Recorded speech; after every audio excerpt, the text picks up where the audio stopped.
మన జీవితాల్లో మనం దేవాతి దేవునికి, తండ్రి అయిన దేవునికి కృతజ్ఞత అనేది తెలియచేయాలి.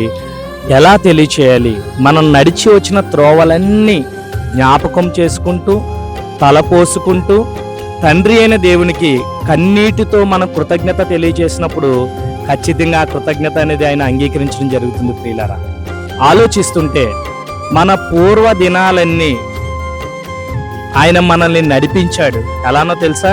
మనుష్యుడు తన బిడ్డను మోసినట్టుగా తండ్రి మనల్ని నడిపించుకుంటూ ఇంతటి స్థానానికి మనం తీసుకుని వచ్చారు. ప్రియులారా, అంత మాత్రమేనా, కొన్నిసార్లు ఎక్కలేనంత ఎత్తైన కొండలు మన జీవితాల్లో మనం ఎక్కి వచ్చాం.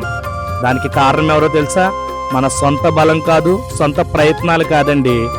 మనల్ని మిక్కిలిగా ప్రేమించిన తండ్రి తన కృపాబలముతో మనల్ని ఎక్కించాడు.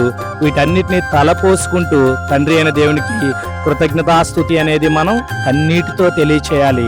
ఇటు ఆరాధన, ఇటు స్తుతి, ఇటు కృతజ్ఞత ఆయనకి అంగీకారంగా ఉంటుంది. ప్రియులారా.